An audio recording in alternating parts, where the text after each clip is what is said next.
Bom dia, sexto ano. Hoje nós vamos conversar um pouquinho sobre o uso do adjetivo na construção dos textos e o plural também dos substantivos e adjetivos. Vamos lá. Trouxe uma música aí da Cariocas, de Adriana Calcanhoto, onde fala: cariocas são bonitos, cariocas são bacanas, são dourados, são modernos, são espertos, são diretos. Cariocas não gostam de dias nublados. Percebam que o adjetivo atribui característica ao substantivo. Então, só relembrando aí qual é a função do adjetivo, de atribuir, caracterizar o substantivo a que ele se refere. Quando a gente fala sobre aplicar os adjetivos no texto, é importante que você entenda as diferentes formas de utilizá-los, para evitar erros que podem comprometer a compreensão do seu texto.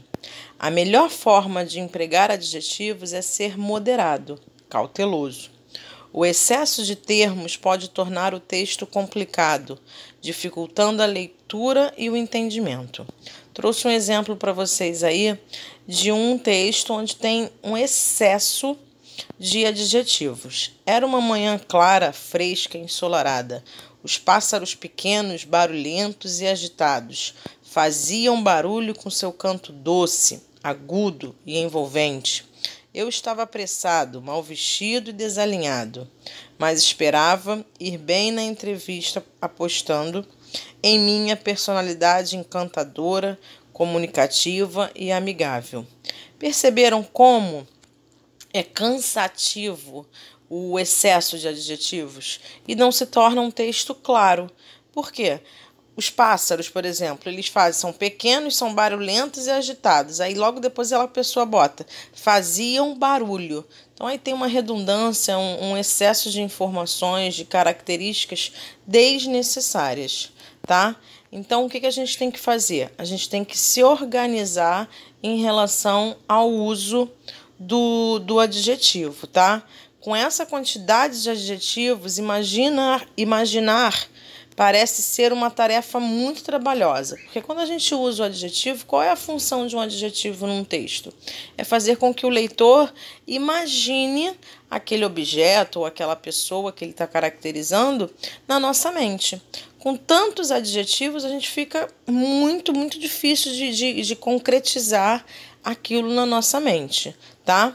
Então tem que utilizar bem os adjetivos, porque só assim é possível transformar um texto simples em um verdadeiro imã para os leitores, que dê vontade das pessoas lerem, terem curiosidade e vontade de ler aquele texto, tá?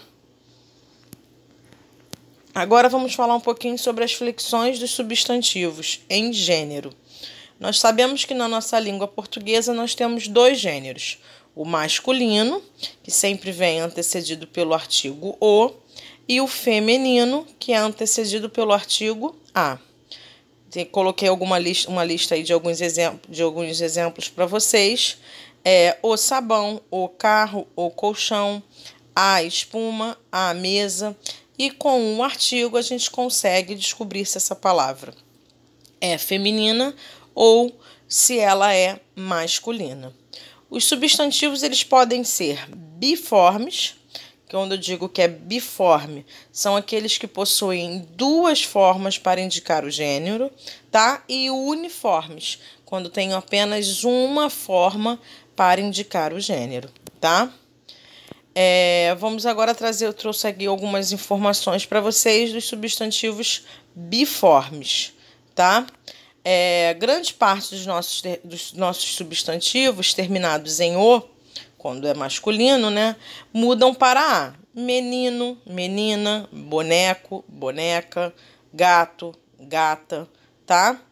E os substantivos terminados em ão podem passar para an ou oa ou ainda para oana. Como eu tenho um exemplo aí: capitão, capitão, leão, leoa e valentão, valentão, valentona, tá? Temos também que os substantivos terminados em or, acrescentamos sempre o a na sua forma feminina. cantor, cantora, animador, animadora, vendedor, vendedora. Porém, tem alguns substantivos, que também terminados em or, que recebem o sufixo eira. Lavador, lavadeira, arrumador, arrumadeira. Na grande maioria, só recebe o a, mas existem alguns que recebem esse eira no lugar, tá bom?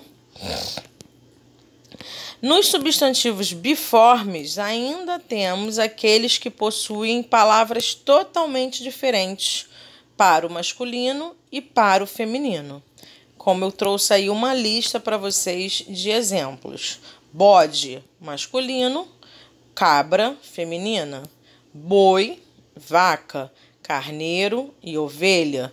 Cavaleiro, amazona. Cavalheiro, dama.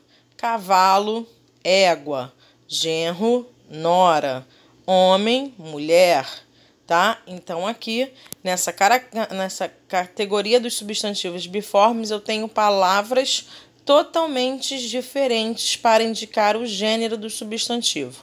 Uma palavra diferente para o masculino e outra palavra diferente para o feminino.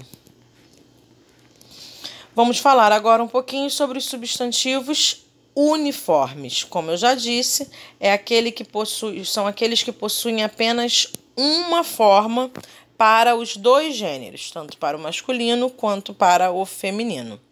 Eles têm classificações e eles vão ser classificados em comum de dois, epicenos e sobrecomuns, tá? Vamos falar um pouquinho sobre o comuns de dois.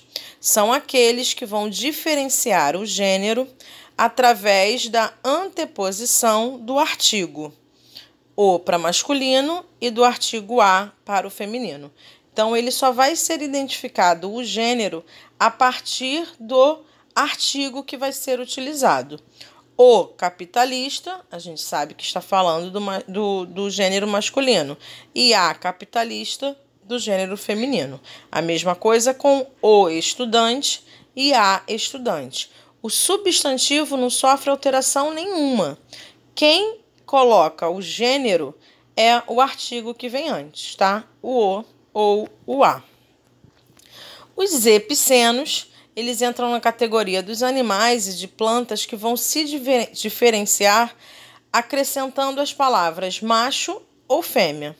Cobra, eu só vou saber se está falando de macho ou fêmea quando eu colocar a palavra cobra macho ou cobra fêmea. A mesma coisa com peixe, peixe macho, peixe fêmea, tá bom? E os sobrecomuns são aqueles que possuem apenas uma forma, tanto para o masculino quanto para o feminino. Trouxe aí os exemplos para vocês de a criança. Não existe o criança, é a criança. Podemos falar de um menino, mas a gente usa a palavra a criança. A mesma coisa, o indivíduo. Pode estar falando de uma mulher, mas nós usamos o artigo o. A mesma coisa em a testemunha, tá? Alguns substantivos admitem dois gêneros. Entretanto, o significado da forma masculina é diferente do significado da forma feminina. Aí eu trouxe para vocês os exemplos. O rádio, o aparelho. A rádio, a estação ou a emissora. Quando eu coloquei aí o rádio e a rádio, não são classificações para gênero. São duas coisas totalmente diferentes. O rádio é aquele objeto, o aparelho que a gente liga para ouvir alguma coisa. E a rádio é um local onde faz todo o trabalho de divulgação, né, de produção de alguma coisa, é a emissora. Então, eu tenho aí, eles têm os dois gêneros, mas o significado é totalmente diferente, tá? A mesma coisa em o cura, que é um sinônimo de padre, e a cura, que é quando você se recupera de alguma moléstia, de alguma doença, tá? Vamos falar agora do gênero dos adjetivos. Como a gente já sabe, os adjetivos concordam com o substantivo a que se referem, né? De forma semelhante aos substantivos, eles também vão se classificar em biformes ou uniformes. Biformes, como já falamos, eles vão ter duas formas, uma para o masculino e outra para o feminino. Aí também trouxe alguns exemplos para vocês: ativo e ativa, mal e má, judeu, judia.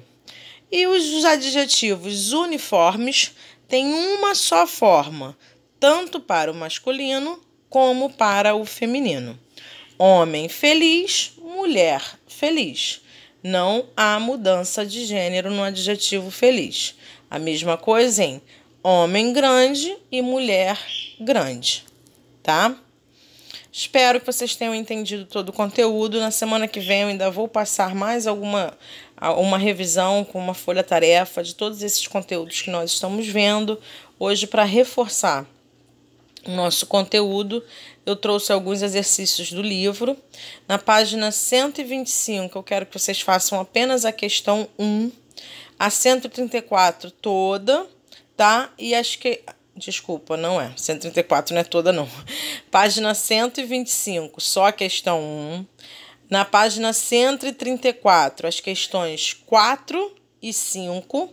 E na 135, apenas a questão 6, letra A. Tá bom? Repetindo.